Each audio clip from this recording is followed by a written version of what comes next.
Selamat pagi anak-anak. Selamat berjumpa kembali dalam renungan pagi ini bersama Budiana. Mari kita berdoa sebelum kita membaca renungan pagi. Selamat pagi Tuhan Yesus, terima kasih untuk kasih-Mu, penyertaan-Mu dalam istirahat kami semalam. Biarlah pagi ini kami boleh belajar tentang firman-Mu. Tolonglah kami, bukalah pikiran kami dan pengertian supaya kami boleh memahami kehendak-Mu dalam kehidupan kami. Terima kasih Tuhan Yesus, dalam nama Tuhan Yesus, haleluya, amin. Renungan kita diberi judul dapat dipercaya. Diambil dari bacaan Matius 25 ayat 14 sampai 30. Ayat nats kita hari ini adalah Matius 25 ayat 21. Baik sekali perbuatanmu itu, hai hambaku, yang baik dan setia. Engkau telah setia dalam hal kecil. Aku akan memberikan kepadamu tanggung jawab dalam hal besar. Setiap orang pasti ingin dipercaya, bukan? Apalagi untuk melakukan tanggung jawab yang lebih besar. Namun, bagaimana seseorang dapat dipercaya jika sikapnya tidak seperti yang diharapkan? Sebagai contohnya, kalau saja uang Rp50.000 bisa hilang di dalam sebuah ruangan kelas atau ruangan hotel, berarti ada orang yang tidak dapat dipercaya di dalam ruangan tersebut.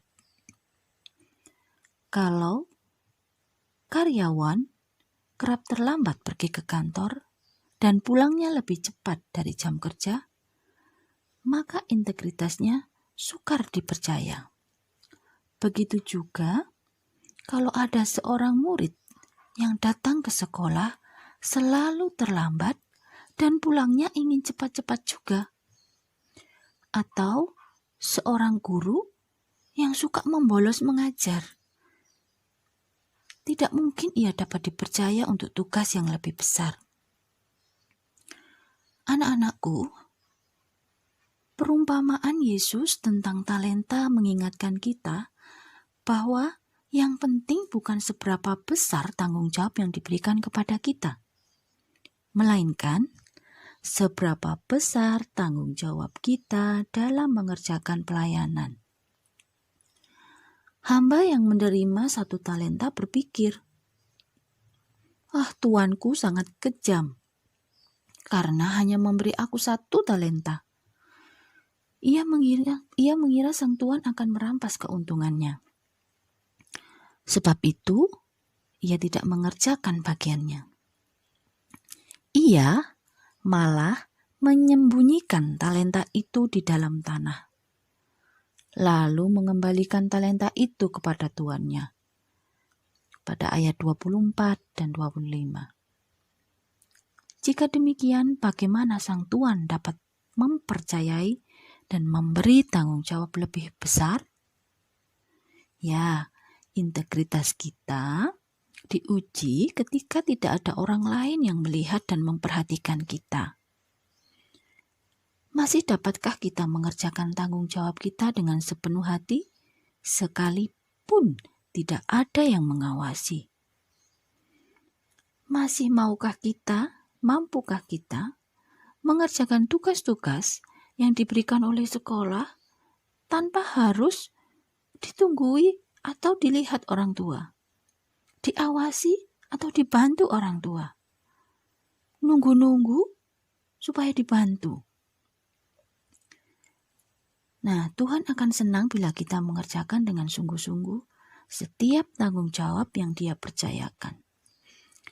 Dengan demikian, suatu hari kelak, Tuhan akan berkata, masuklah dan turutlah dalam kebahagiaan Tuhanmu. Dalam Matius 25 ayat 21. Masa depan kita akan lebih baik bila kita jujur dan dapat dipercaya. Mari kita berdoa. Tuhan Yesus yang baik, terima kasih. Tolonglah kami anak-anak-Mu menjadi anak-anak yang dapat dipercaya, memiliki integritas dan tanggung jawab yang benar di hadapan Tuhan, di hadapan sesama. Dalam setiap tanggung jawab kami, sebagai tugas kami sebagai siswa, tolonglah kami untuk melakukannya dengan sungguh-sungguh. Terima kasih Tuhan Yesus, di dalam nama Tuhan Yesus kami sudah berdoa dan bersyukur. Haleluya. Amin. Baiklah anak-anak, selamat pagi, selamat beraktivitas. Tuhan Yesus memberkati.